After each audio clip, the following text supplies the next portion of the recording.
അപ്പോൾ ആ ഒരു രീതിയിലാണ് അറ്റാക്ക് നടക്കുന്നത്. അപ്പോൾ surface to surface missile Hezbollah ലെബനാന്റെ ഭാഗത്ത് നിന്ന് ഒരുപാട് ഇസ്രായേലിലേക്ക് പോകുന്ന ആൾക്കാർ 2 സ്റ്റേറ്റുകളായിട്ടാണ് രൂപീകരിക്കുന്നത്. State of Israel, state of Judea. ഈ രണ്ടാണ് അവിടെ ഉണ്ടായിരുന്നത്. ഈ രണ്ടിലും ഇവരെ ഭരിച്ചിരുന്ന ആൾക്കാരെന്ന് പറയപ്പെടുന്നതെന്ന് വെച്ചാൽ കഴിഞ്ഞ വർഷത്തെ ഒക്ടോബർ 7 ഓർമ്മിപ്പിക്കുന്ന രീതിയിൽ ഇസ്രായേൽ ഒട്ടാകെ മെമ്മോറിയൽ സെറമണി നടന്നുകൊണ്ടിരിക്കുകയാണ്. ഇന്ന് ഒക്ടോബർ 7 ആണ്. അപ്പം കഴിഞ്ഞ വർഷത്തെ ഒക്ടോബർ 7 എന്ന് പറഞ്ഞു കഴിഞ്ഞാൽ ഹമാസ് അതിതീവ്രമായി ഇസ്രായേലിൽ ആക്രമിച്ച് കയറി 1200 പേരോളം കൊലപ്പെടുത്തി 200-ലധികം ആൾക്കാരെ ക്യാപ്റ്റിവിറ്റിയിൽ പിടിച്ചുകൊണ്ട് പോയ ഒരു ദിവസമാണ്. അപ്പോൾ അതിൻ്റെ ഒരു മെമ്മറൈസിൻ്റെ ഭാഗമായിട്ട് ഇന്ന് ഇസ്രായേൽ ഒട്ടാകെ ഈ ഒരു മെമ്മറൈസ് സെറമണി നടക്കുകയാണ്. ഇസ്രായേൽ ഒട്ടാകെ അതേപോലെ തന്നെ പ്ലക്കാർഡുകളുമായിട്ട് ഈ ഹോസ്റ്റേജസ് ആയിട്ട് ഹമാസ് പിടിച്ചു വെച്ചിരിക്കുന്ന വിട്ടുകിട്ടാത്ത ആൾക്കാരുടെ ഫാമിലിയും അതേപോലെ കഴിഞ്ഞ ഒക്ടോബർ 7 കൊല്ലപ്പെട്ട ആൾക്കാരുടെ ഫാമിലിയും കൂടെ ചേർന്നുകൊണ്ട് ഇസ്രായേൽ ഒട്ടാകെ പല സ്ഥലങ്ങളിലും പ്ലക്കാർഡ് പിടിച്ച് ബെഞ്ചമിൻ നെതന്യാഹുവിൻ്റെ വീട് ഉൾപ്പെടെ ഉള്ള സ്ഥലങ്ങളിൽ അവർ ചെറിയൊരു പോരാട്ടം, വളരെ അട്രോസിറ്റി ആയിട്ടുള്ള പോരാട്ടമല്ല, ഈ ജൂവിഷ് ആൾക്കാർ വളരെ സമാധാനപൂർവ്വമായിട്ടുള്ളൊരു ഒരു പ്രതിഷേധമാണ് അവിടെ രേഖപ്പെടുത്തുന്നത്. പ്ലക്കാർഡുകൾ വെച്ചിട്ടുണ്ട്. അതായത് ഇതുവരെ വിട്ടുകിട്ടാത്ത ഹോസ്റ്റേജസിൻ്റെ ഫോട്ടോസൊക്കെ വെച്ചുകൊണ്ടുള്ള ഒരു പ്രോഗ്രാമാണ് അവിടെ ഓർഗനൈസ് ചെയ്തിരിക്കുന്നത്. ഒക്ടോബർ 7 എന്നുള്ള ഒരു ഡേറ്റിന് വളരെ പ്രാധാന്യമുണ്ട്. ഈ ഒരു ഡേറ്റുമായിട്ട് ബന്ധപ്പെട്ട് ഹെസ്ബുള്ള തീവ്രവാദികൾ കുറേ അധികം സർഫസ് ടു സർഫസ് മിസൈൽ ഇസ്രായേലിൻ്റെ പല ഭാഗങ്ങളിലായിട്ട് വിനിയോഗിച്ചിട്ടുണ്ട്. അതിൽ ഇസ്രായേലിൻ്റെ ഡിഫൻസ് സിസ്റ്റം ചെറുതായിട്ട് പരാജയപ്പെട്ടിട്ടുണ്ട്. അത് ഇസ്രായേലിന് ഒരു സെറ്റ് ബാക്ക് ആയിട്ട് അത് കരുതപ്പെടുന്നുണ്ട്. പക്ഷേ ഒരുപാട് മീഡിയാസ്, ഓൺലൈൻ മീഡിയാസ് ഇസ്രായേൽ ഈ ഒരു സെറ്റ് ബാക്കിനെ, ഞാൻ കഴിഞ്ഞ വീഡിയോയിൽ പറഞ്ഞതുപോലെ ഒരുപാട് മിസൈലുകൾ, ഈ നമ്പർ ഓഫ് മിസൈൽസിൻ്റെ എണ്ണം കൂടിയാൽ മാത്രമേ ഈ ഒരു ഡിഫൻസ് സിസ്റ്റത്തിൻ്റെ ഒരു ഈ സെൻസറിനെ കുറച്ചെങ്കിലും വഴിതെറ്റിപ്പിക്കാൻ പറ്റുള്ളൂ. അപ്പോൾ ആ ഒരു രീതിയിലാണ് അറ്റാക്ക് നടക്കുന്നത്.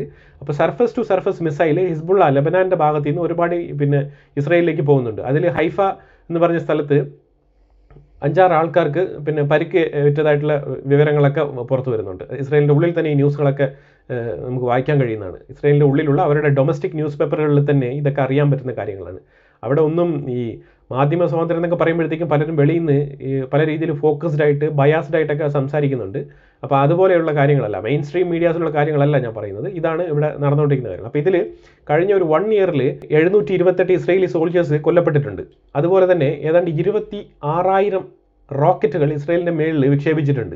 17,000 ടെററിസ്റ്റുകളെ ഇസ്രായേൽ വധിച്ചിട്ടുണ്ട്. 17,000 ടെററിസ്റ്റ് ട്രൂപ്സ് എന്നാണ് പറയുന്നത്. ടെററിസ്റ്റ് ട്രൂപ്പുകളെ വധിച്ചിട്ടുണ്ട്.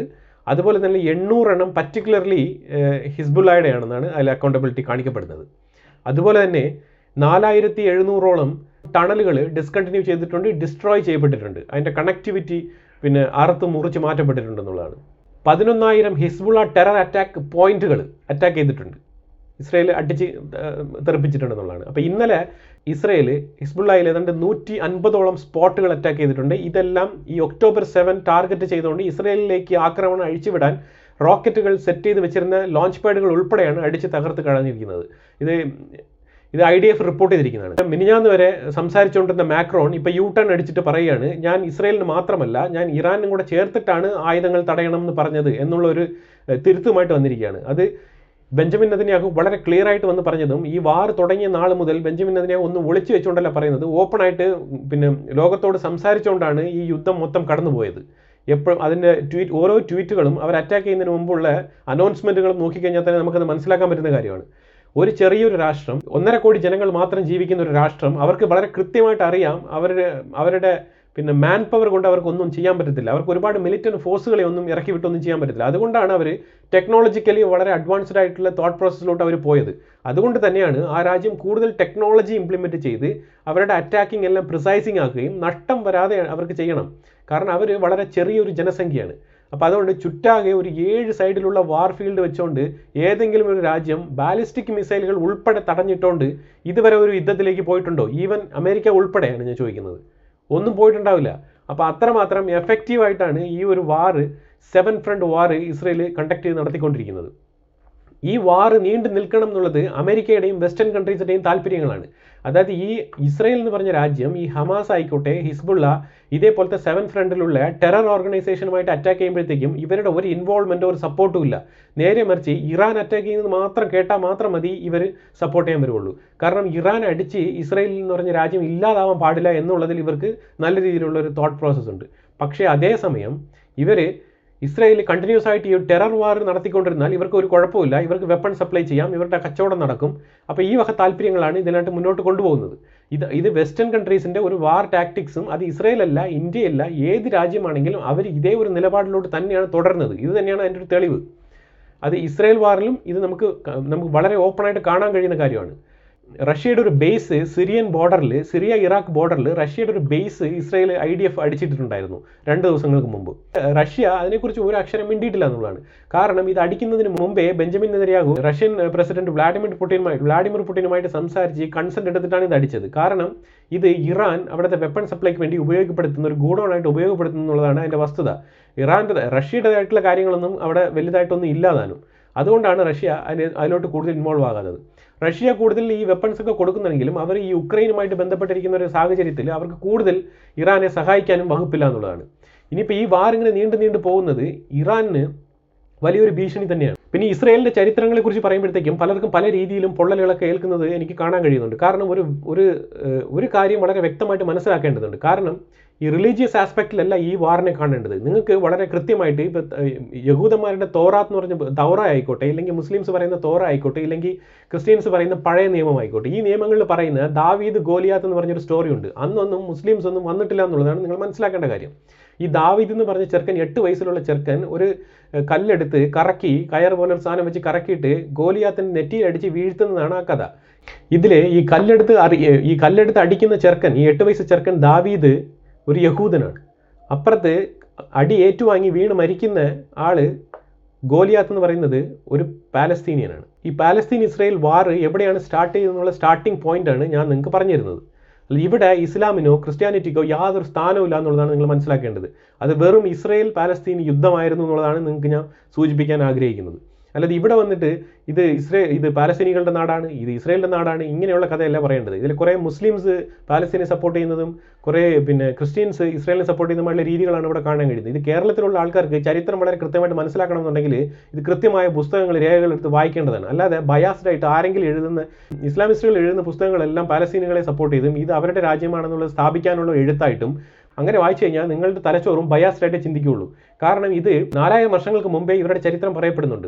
വെച്ചാൽ അബ്രഹാം മുതലാണ് ഇവരുടെ ചരിത്രം പറഞ്ഞു തുടങ്ങുന്നത്. അത് അബ്രഹാം എന്ന് പറഞ്ഞാൽ ഈ 3 റിലിജിയൻസിൻ്റെയും തലപ്പത്തിരിക്കുന്ന ആളായിട്ടുള്ള Abraham, father of this Semitic religion എന്ന് അറിയപ്പെടുന്ന ഈ അബ്രഹാം ഊർ എന്ന് പറഞ്ഞ ഒരു സ്ഥലത്ത്, അതായത് മെസബട്ടോമിയയിൽ ഊർ എന്ന് പറഞ്ഞ ഒരു സ്ഥലത്ത് ജീവിക്കുകയും അവിടുന്ന് ദൈവം കാണിച്ചു കൊടുത്തു എന്ന് പറഞ്ഞ് പറയപ്പെടുന്ന ഈ പാലസ്തീൻ, അതായത് ഈ ഇസ്രയേൽ എന്ന് പറഞ്ഞ ഈ സ്ഥലം, ആ സ്ഥലത്ത് വന്ന് ഈ കാനാൻ ദേശം എന്ന് പറഞ്ഞ ഈ ഒരു സ്ഥലം അന്ന് അറിയപ്പെടുന്ന സ്ക്രിപ്ചറിൽ അങ്ങനെയാണ് രേഖപ്പെടുത്തി വെച്ചിരിക്കുന്നത്. അവിടെ വന്ന് താമസിച്ചതായിട്ടാണ് ഈ ഒരു തോറ എന്ന് പറഞ്ഞ ഈ ഒരു സ്ക്രിപ്ചറിൽ പറയപ്പെടുന്നത്. അപ്പോൾ അവിടെ ജീവിച്ചിരുന്ന ആൾക്കാർ അബ്രഹാമിൻ്റെ സന്തതികളായിട്ടുള്ള ഈസാക്ക്, യാക്കോബിൻ്റെ 12 മക്കളാണ്, 4 ഭാര്യമാരിലായിട്ടുള്ള 12 മക്കളാണ് ഈ ഒരു ഇസ്രയേൽ ഗോത്രം എന്ന് പറയപ്പെടുന്നത്. ഈ ഇസ്രയേൽ ഗോത്രങ്ങൾ കാലക്രമേണ ഇത് യോസേപ്പ് എന്ന് പറയുന്ന ഈ 12 മക്കളിൽ ഒരാൾ ഈജിപ്തിലേക്ക് പോവുകയും പട്ടിണി കാലം വന്ന സമയത്ത് ഈ സഹോദരങ്ങളെല്ലാം ഈജിപ്തിലേക്ക് കൊണ്ടുപോയതായിട്ടും അവിടെ ഫറോവാൻ്റെ ഭരണത്തിൻ്റെ കീഴിൽ ഇവരെല്ലാം അടിമകളായിട്ട് ജീവിച്ച ചരിത്രമാണുള്ളത്. അവരെ മോചിച്ചുകൊണ്ട് വരാനുള്ള ഒരു പ്രവാചകനായിട്ട് മോസസ് അഥവാ മൂസ എന്ന് പറയപ്പെടുന്ന ആ ഒരു പ്രവാചകനായിട്ട് വരുന്ന ആൾ രക്ഷപ്പെടുത്തി ഇവരെ കൊണ്ടുവന്ന് പാലസ്തീനിൽ കുടിയിരുത്തുന്നതൊക്കെയാണ് ഈ ഒരു കഥയിൽ പറയപ്പെടുന്നത്. ഇതൊക്കെ എത്രയോ വർഷങ്ങൾക്ക് മുമ്പാണ്. ഈ ചരിത്രം ഇസ്ലാമിൽ കൂട്ടിച്ചേർക്കപ്പെട്ടതാണ്. അതിന് മുമ്പ് തന്നെ ഇത് ബിബ്ലിക്കലിലും അല്ലെങ്കിൽ തോറയിലൊക്കെ ഈ പുസ്തകത്തിൽ ഇത് വളരെ കൃത്യമായിട്ട് ഈ കഥ എഴുതി വെച്ചിട്ടുണ്ടെന്നുള്ളതാണ്. ഇനി അഥവാ വേറെ കഥയുണ്ടെങ്കിൽ ഇതിനെ ഗണ്ണിക്കാൻ വേറൊരു കഥ ഇതുവരെ ഇല്ല എന്നുള്ളതാണ് ഈ ചരിത്രത്തിൽ പറയപ്പെടുന്നത്. നമുക്ക് മനസ്സിലാക്കപ്പെടുന്നത് അങ്ങനെയാണ്. പിന്നെ മോസസ് എന്ന് പറഞ്ഞാൽ ജീവിച്ചിരുന്നോ ഇല്ലയോ എന്നുള്ളത് ചരിത്രത്തിന് കോമൺവെൽത്തിലുള്ള ഹിസ്റ്ററിക്ക് ഒരു ചോദ്യചിഹ്നമായിരുന്നാലും ഈ റിലീജിയസ് ബിലീവ് ചെയ്യുന്ന ആൾക്കാർ ഇവർ ജീവിച്ചിരുന്നു എന്ന് തന്നെയാണ് ഇയാൾ വിശ്വസിക്കുന്നത്. അപ്പോൾ അങ്ങനെ വിശ്വസിക്കുന്ന ഒരു സമൂഹമാണ് ഈ ജൂയിഷ് എന്ന് പറയുന്ന സമൂഹം. അവർക്ക് ഈ മോസസ് എന്ന് പറയുന്നത് ക്രിസ്ത്യാനികൾക്ക് യേശുവിനെ പോലെയും മുസ്ലിംസിന് പ്രോഫറ്റ് മുഹമ്മദിനെ പോലെയൊക്കെയാണ് ഈ മോസസ് എന്ന് പറയുന്നത് ജൂയിഷിന്. അപ്പോൾ ഇവർ ഇന്ന് ലോകത്ത് ഏറ്റവും കൂടുതൽ ജനങ്ങൾ വിശ്വസിക്കുന്ന ക്രിസ്ത്യൻസ്, മുസ്ലിംസ് എന്ന് പറഞ്ഞ 2 മതങ്ങളുടെയും മദർ ഓഫ് ദ റിലീജിയൻ എന്ന് വേണമെങ്കിൽ പറയാം നമുക്ക്. ഈ 2 റിലീജിയൻ ഉണ്ടാവാൻ കാരണമായിട്ടുള്ള മൂലമതമാണ് ഈ ജൂയിഷ് റിലീജിയൻ. ഈ ജൂയിഷ് റിലീജിയനുള്ള പല കസ്റ്റംസുമാണ് ഏറ്റവും കൂടുതൽ സ്ട്രിക്റ്റ് ആയിട്ട് മുസ്ലിംസ് ഫോളോ ചെയ്യുന്നത്. ക്രിസ്ത്യാനിറ്റികൾ കുറച്ചുകൂടി റിലാക്സ്ഡ് ആയിട്ടാണ് ഫോളോ ചെയ്യുന്നത്. ക്രിസ്ത്യാനികൾ അത്ര തീവ്രമായിട്ട് ഈ ജൂയിഷ് പോളിസികളെ കൂടുതൽ ഫോളോ ചെയ്യുന്നില്ല എന്നുള്ളതാണ്. ക്രിസ്ത്യാനിറ്റി കുറച്ചുകൂടെ റിലാക്സ്ഡ് ആണ്. പക്ഷേ ഈ മുസ്ലിംസ് കുറച്ചുകൂടെ കർശനമായി ഈ ജൂയിഷിൻ്റെ അതേ കാര്യങ്ങൾ അഡോപ്റ്റ് ചെയ്തിട്ടുണ്ട്. അത് പ്രോഫറ്റ് മുഹമ്മദ് വന്നതിന് ശേഷം ഈ മെഡിറ്ററേനിയൻ ഭാഗങ്ങളിലൊക്കെ ഉള്ള വ്യാപാരമൊക്കെ ചെയ്തിട്ടുണ്ടായിരുന്നു. കാരവാൻ, അതായത് ഒട്ടകത്തിൽ പോയുള്ള വ്യാപാരം ചെയ്യുന്ന പരിപാടിയായിരുന്നു. ഖദീജ എന്ന് പറഞ്ഞ ഒരു ജൂയിഷ് ലേഡിയായിരുന്നു പ്രോഫറ്റ് മുഹമ്മദ് വിവാഹം കഴിച്ചിരുന്നത്. അങ്ങനെ അതിലൂടെ പുള്ളിക്കാരത്തിക്ക് ഒരുപാട് കാരവൻ എന്ന് പറഞ്ഞ ഈ ഒരു ഒട്ടകമുണ്ടായിരുന്നു. ഈ ഒട്ടകത്തിലൂടെ പോയി മെഡിറ്ററേനിയൻ ഏരിയയിൽ മൊത്തം ഒരു ബിസിനസ് ചെയ്യുന്ന ഒരു കമ്മോഡിറ്റി ചെയ്യുന്ന ഒരാളായിരുന്നു പ്രോഫറ്റ് മുഹമ്മദ്. അപ്പോൾ പുള്ളിക്ക് ഇതിലൂടെ കുറേ നോളജ്, ഈ മോണോതീസം എന്താണ്, സിംഗിൾ ഗോഡ് വർഷിപ്പ് എന്താണെന്നുള്ളതൊക്കെ മനസ്സിലാക്കാൻ പറ്റി. അങ്ങനെ മക്കയിലേക്ക് തിരിച്ചു വരികയും അവിടെ ഒരു 360 ഗോഡ് ഐഡൽസ് വെച്ചുകൊണ്ടിരുന്ന മക്ക എന്ന് പറഞ്ഞ പ്രദേശത്തിൽ പുള്ളി ഒരു സിംഗിൾ ഗോഡ് മോണോതീസം വർഷിപ്പ് അവിടെ ഇംപ്ലിമെൻറ്റ് ചെയ്യുകയാണ് ചെയ്തത്. അങ്ങനെയാണ് പ്രവാചകൻ അവിടെ അങ്ങനെയാണ് പ്രോഫറ്റ് മുഹമ്മദ് അവിടെ പ്രോഫറ്റ് എന്നുള്ള നിലയിൽ ഒരു 43-ാം വയസ്സിലെങ്ങാണ്ടാണ് പുള്ളി പ്രോഫസി അവിടെ ഡിക്ലെയർ ചെയ്യുന്നത്. അപ്പോൾ ഇതൊക്കെ ഈ ഒന്നോടൊന്ന് കോറിലേറ്റഡ് ആയി കിടക്കുന്ന ഒരു കഥകളാണ് ഇതിനകത്ത്. അപ്പോൾ അതിനകത്ത് ഇതിൽ ആധികാരികമായിട്ട് നമ്മളാണ് ശരി, നിങ്ങളാണ് ശരി, ഞങ്ങളാണ് ശരി എന്ന് പറയാൻ ആർക്കും ഇവിടെ അവകാശമില്ല എന്നുള്ളതാണ് ഇതിൻ്റെ വസ്തുത. പിന്നെ രണ്ടാമത്തെ കാര്യം പറഞ്ഞാൽ ചരിത്രപരമായി നോക്കിക്കഴിഞ്ഞാൽ ഇസ്രായേൽ ജനങ്ങൾക്കും പാലസ്തീനികൾക്കും ആയാലും അവിടെ ഈക്വൽ ആയിട്ടുള്ള അവകാശമുണ്ട്. ഈ 2 സ്റ്റേറ്റ് തിയറി എന്നുള്ളത് ഇത് മനസ്സിലാക്കിക്കൊണ്ടാണ് ഈ യാസർ അറാഫത്ത് എന്ന് പറഞ്ഞ ഇവരുടെ ലീഡർ വളരെ കൃത്യമായിട്ട് 2 സ്റ്റേറ്റിലേ ഇത് ഒതുങ്ങൂ എന്നുള്ള രീതിയിലുള്ള തീരുമാനത്തിലേക്ക് പോയത്. പക്ഷേ ആ 2 സ്റ്റേറ്റിൽ ഒതുങ്ങാത്ത കൊണ്ടാണ് ഇപ്പോൾ സിംഗിൾ സ്റ്റേറ്റ് ആയിട്ടുള്ള ഇസ്രായേൽ അവിടെ നിലനിൽക്കുന്നതും പാലസ്തീനികൾക്ക് അവിടെ നിലനിൽപ്പ് ഇല്ലാത്തൊരു അവസ്ഥ ഉണ്ടാകുന്നതും. ഇത് തിരിച്ചറിയാനുള്ള ബോധം ഈ മുസ്ലിംസ് ആയാലും ആരായാലും ഈ കാര്യങ്ങൾ ഗ്രഹിച്ച് പഠിക്കുന്ന ആൾക്കാർക്ക്, കേൾക്കുന്ന ആൾക്കാർക്ക് ഈ ഓരോ ദിവസവും അവിടെ ചത്ത് വീഴുന്ന കുഞ്ഞുങ്ങളെ ഓർത്തെങ്കിലും നിങ്ങൾ ഈ ഒരു മത്സരം അവസാനിപ്പിച്ച് നിങ്ങളൊരു 2 സ്റ്റേറ്റ് തിയറിയിൽ എത്തണം എന്നുള്ളതാണ്. ഇത് എത്ര പേർക്ക് മനസ്സിലായി എന്നുള്ളത് എനിക്കറിയത്തില്ല. പക്ഷേ ഇത് എന്തായാലും പറയാനുള്ള കാര്യമായിട്ട് എനിക്ക് തോന്നി, അതുകൊണ്ടാണ് പറഞ്ഞത്. ഇസ്രായേലിൻ്റെ ചരിത്രം പറയാൻ പോയി കഴിഞ്ഞാൽ ഈ വീഡിയോയിൽ നിൽക്കത്തില്ല. ഇസ്രായേലികൾ എല്ലാ കാലത്തും അടിച്ചമർത്തലിന് വിധേയമായിട്ടുള്ള ആൾക്കാരാണ്. അവരെ ഏത് നാട്ടിലേക്ക് പോയിട്ടുണ്ട് അവിടെയൊക്കെ അവരെ അടിച്ചോടിച്ചിട്ടുണ്ടെന്നുള്ളതാണ്. ജർമ്മനിലെ ഹിറ്റ്ലറൊക്കെ ഇതിന് വലിയൊരു ഉദാഹരണമാണ്. അത് ഞാൻ ഈ മോസസിൻ്റെ കാര്യം പറഞ്ഞല്ലോ, മോസസാണ് ഇവരെ രക്ഷപ്പെടുത്തി കൊണ്ടുവന്നത്. അതിനുശേഷം ഇവർക്ക് 2 ലീഡർ ഉണ്ടാവുന്നുണ്ട്. ഇവർ ഈ രക്ഷപ്പെട്ട് വന്ന് ഈ കനാൻ ദേശത്ത്, അതായത് ഈ പാലസ്തീൻ അഥവാ ഇസ്രായേൽ എന്ന് പറഞ്ഞ സ്ഥലത്ത് വന്ന് ചേരുന്ന ആൾക്കാർ 2 സ്റ്റേറ്റുകളായിട്ടാണ് രൂപീകരിക്കുന്നത്. State of Israel, state of Judea. ഈ രണ്ടാണ് അവിടെ ഉണ്ടായിരുന്നത്. ഈ രണ്ടിലും ഈ ഇവരെ ഭരിച്ചിരുന്ന ആൾക്കാരെന്ന് പറയപ്പെടുന്നതെന്ന് വെച്ചാൽ സൗൾ എന്ന് പറഞ്ഞൊരു രാജാവ് ഉണ്ടായിരുന്നു, അതേപോലെ ദാവീദ് എന്ന് പറഞ്ഞൊരു രാജാവ് ഉണ്ടായിരുന്നു. ഈ ദാവീദ് എന്ന് പറയുന്നതാണ് ഡേവിഡ് എന്ന് പറയപ്പെടുന്നത്, കിങ് ഡേവിഡ്. ഈ കിങ് ഡേവിഡ് എന്ന് പറയുന്ന ആള്, ഈ കിങ് ഡേവിഡിൻ്റെ മോനാണ് അടുത്ത രാജാവായിട്ട് വരുന്ന സോളമൻ, കിങ് സോളമൻ. ഈ കിങ് സോളമനാണ് ഈ ആദ്യമായിട്ട് യഹൂദന്മാർക്ക് വേണ്ടിയിട്ട് അവിടെ ഒരു ടെമ്പിൾ പണിയുന്നത്. അത് ഏതാണ്ട് 1000 BC എന്നാണ് പറയപ്പെടുന്നത്. അതിനോടനുബന്ധിച്ചാണ് 1000 BC ഈ ഒരു ടെമ്പിൾ, ജൂവിഷ് ടെമ്പിൾ, ഈ ഇപ്പം അലക്സ മോസ്ക് ഇരിക്കുന്ന സ്ഥലത്ത് പണിയപ്പെടുന്നത്. അപ്പോൾ ആ ടെമ്പിൾ പണിതതിന് ശേഷം അത് ഏതാണ്ട് 560 കാലഘട്ടത്തോടു കൂടി BC 560 ഇതേ ഇറാൻ എംപറർ എന്ന് പറയുന്ന ഈ പേർഷ്യൻ, അതായത് ഈ ഒരു ബാബിലോണിയൻ എന്ന് അറിയപ്പെട്ടിരുന്ന നെബുക്കദ്നേസർ എന്നുള്ള ഹിസ്റ്ററിയൊക്കെ വായിച്ചു കഴിഞ്ഞാൽ നിങ്ങൾക്ക് മനസ്സിലാവും. ഈ ബാബിലോണിൽ നിന്ന് വന്ന് അത് ഇതേ ഇറാൻ പ്രൊവിൻസ് തന്നെയാണ്, ഇറാൻ ഇറാഖ് ഇരിക്കുന്ന ആ പ്രൊവിൻസുകളെയാണ് ഈ ബാബിലോൺ എന്ന് പറഞ്ഞിരുന്നത്. അവർ തന്നെയാണ് വന്ന് ഈ 1000 വർഷത്തിന് മുമ്പ് പണിത ഈ ഒരു ടെമ്പിളിനെ ഏതാണ്ട് 560 BC ഇതിനെ ഡിസ്ട്രോയ് ചെയ്ത് യഹൂദന്മാരെ അവിടെ നിന്ന് അടിച്ച് ഓടിച്ചത്. അപ്പോൾ അവിടെ നിന്ന് അടിച്ച് ഓടിച്ച് ഇതിനെ അറ്റാക്ക് ചെയ്ത് ഇതിനെ ഏർപ്പെടുത്തിയപ്പോഴത്തേക്കും പിന്നീട് യഹൂദന്മാർ പല സ്ഥലങ്ങളിലായിട്ട് ചിതറിപ്പോവുകയും പിന്നീട് അവിടെ തിരിച്ച് ഒത്തുകൂടുകയും ഏതാണ്ട് 516 BC മുതൽ 1st സെഞ്ചുറി വരെയുള്ള കാലഘട്ടത്തിൽ അവർ ആ ടെമ്പിൾ റീബിൽഡ് ചെയ്യുകയാണ് ചെയ്തത്. അന്നാണ് ഹെറോദ് എന്നൊക്കെ പറഞ്ഞ രാജാവിനെ കുറിച്ചൊക്കെ ബിബ്ലിക്കലി രേഖപ്പെടുത്തി വരുന്നത്. ആ 1st സെഞ്ചുറി ജീസസ് ക്രൈസ്റ്റിൻ്റെ കാലഘട്ടമൊക്കെ രേഖപ്പെടുത്തുന്നത്. അപ്പോഴേ റോമൻസിൻ്റെ കീഴിലായിരുന്നു ഈ ഒരു പ്രൊവിൻസ് ഒക്കെ രേഖപ്പെടുത്തി വരുന്നത്. അപ്പോൾ ഈ റോമൻസിൻ്റെ അട്രോസിറ്റി AD 70 റോമൻസ് വീണ്ടും ഈ സിനഗോഗ്, അതായത് ഈ ജൂയിഷ് ടെമ്പിൾ AD 70 തകർക്കുകയാണ് ചെയ്തത്.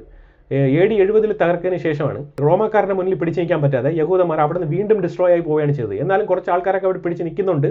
ജൂയിഷിൻ്റെ സാന്നിധ്യം അവിടെ ആ സ്ഥലങ്ങളിൽ ഉണ്ട് എന്നുള്ളതാണ് നമ്മൾ മനസ്സിലാക്കേണ്ടത്. അപ്പോഴും ആ AD 70 ഇസ്ലാമിന് അവിടെ ഒരു സ്ഥാനം ഉണ്ടായിട്ടില്ല എന്നുള്ളതാണ്. പാലസ്തീനികളുണ്ട് കേട്ടോ, പാലസ്തീനികൾ ഇസ്രായേലുമായിട്ടുള്ള അടി അവിടെ നടക്കുന്നുണ്ട് എന്നുള്ളത് വസ്തുതയാണ്. പക്ഷേ ഈ ഇസ്ലാമുമായിട്ട് ബന്ധപ്പെട്ടുള്ള വാർ, അതായത് ഈ ഹിസ്ബുള്ള, ഹമാസ്, ഇവരൊക്കെ പിന്നെ കൊണ്ടുവരുന്ന ഒരു വാർ സ്ട്രാറ്റജിയില്ലേ, അതിനവിടെ യാതൊരു പ്രാധാന്യമില്ല എന്നുള്ളതാണ് ഞാൻ പറഞ്ഞു വരുന്നത്. അപ്പോൾ അവിടെ പാലസ്തീനികൾ, കനാനൈറ്റ്സ് എന്ന് പറയുന്ന ആൾക്കാർ പാലസ്തീനികൾ ഈ ഇസ്രായേലുകളൊക്കെ അടിയും വഴക്കൊക്കെ കൂടുന്നുണ്ട്. പിന്നെ കാലാകാലങ്ങളായിട്ട് ഈ ചിതറിപ്പോയ ആൾക്കാർ വേറെ വേറെ രാജ്യങ്ങളിലിരുന്ന് അവർ ഓരോ സ്ഥലങ്ങൾ ഡോമിനേറ്റ് ചെയ്യും. ഈ ജൂവിഷിൻ്റെ ഒരു ക്യാരക്ടർ, ഇവരുടെ ഒരു സ്വഭാവം, ഇവരുടെ ഒരു വിശ്വാസത്തിൻ്റെ ഒരു തീക്ഷ്ണത, ഇവരെവിടെ പോയാലും ഒരു ഗ്രൂപ്പിസം ഉണ്ടാക്കുന്ന ഒരു പരിപാടി, ഇതൊക്കെ മറ്റുള്ള സമൂഹത്തിന് ഭയങ്കര ബുദ്ധിമുട്ടുണ്ടാക്കുകയും ചെയ്യുന്നുണ്ട്. അങ്ങനെ ഒരു ബുദ്ധിമുട്ടുണ്ടാക്കുമ്പോഴാണ് ഇവർ ശരിക്കും പറഞ്ഞാൽ ഈ മറ്റുള്ള സമുദായക്കാർ ഇവരെ ആക്രമിക്കുകയും അടിച്ചോടിക്കുകയും ഉള്ള പരിപാടികളൊക്കെ ചെയ്യുന്നത്. അങ്ങനെ വാശിയും വൈരാഗ്യത്തിലൊക്കെ യേശു ക്രിസ്തുവിനെയൊക്കെ ക്രൂശിലടച്ചു എന്നുള്ള പേരിലൊക്കെയാണ് പല രീതിയിലുള്ള റിലീജിയസ്, പൊളിറ്റിക്കൽ സർട്ടനിറ്റിയിലുള്ള അറ്റാക്കിംഗ് മെത്തേഡൊക്കെ കൊണ്ടാണ് ഇവർ അടിച്ചൊതുക്കപ്പെടുന്നത്. വീണ്ടും ഇവർ ജർമ്മനിയിൽ നിന്നൊക്കെ അടിച്ചൊതുക്കി വരുന്നത് അങ്ങനെയാണ് 1800-കൾ അങ്ങനെ ഇവർ പല സ്ഥലത്തും താമസിച്ചിരുന്ന ആൾക്കാർ 1800-കളിൽ ഈ ലോകമെമ്പാടും ഉണ്ടാകുന്ന ഈ ജൂവിഷിൻ്റെ അട്രോസിറ്റിക്കെതിരെ ജൂവിഷിനെ സേഫ് ഗാർഡ് ചെയ്യാൻ വേണ്ടിയിട്ട് ഉണ്ടാക്കിയ ഒരു സംഘടനയാണ് സയനിസ്റ്റ് പ്രസ്ഥാനം. പിന്നീട് ഈ സയനിസ്റ്റ് പ്രസ്ഥാനം കാണിക്കുന്ന ഓരോ പ്രവൃത്തികളുണ്ട്. ഈ സയനിസ്റ്റ് പ്രസ്ഥാനം ഇതിനാണ് രൂപീകരിച്ചെന്നും അതിൽ നിന്ന് മുന്നോട്ടുള്ള കാര്യങ്ങളൊക്കെ അടുത്ത വീഡിയോയിൽ ഞാൻ ഇൻക്ലൂഡ് ചെയ്യാം. തീർച്ചയായിട്ടും അടുത്ത വീഡിയോയ്ക്ക് വേണ്ടി വെയിറ്റ് ചെയ്യുക. പാർട്ട് 2 ആയിട്ട് ഞാൻ ഇതിടാം. കാരണം ഈ ചരിത്രമൊക്കെ പറഞ്ഞു കഴിഞ്ഞാൽ ഒരുപാട് അങ്ങ് നീണ്ടുപോകും. പിന്നെ ഇതിനകത്ത് എന്തെങ്കിലും ഒപ്പീനിയൻസ് ഉണ്ടെങ്കിൽ നിങ്ങൾ ഒപ്പീനിയൻസ് കൃത്യമായി രേഖപ്പെടുത്തുക. പിന്നെ അൺപാർലമെൻ്ററി വേർഡുകൾ കമൻറ്റ്സിൽ നിന്ന് ഒഴിവാക്കുക. അപ്പോൾ നിങ്ങൾ തുടർന്ന് നിങ്ങൾ വീഡിയോ കാണുക, ചാനൽ സബ്സ്ക്രൈബ് ചെയ്യുക. Thank you so much.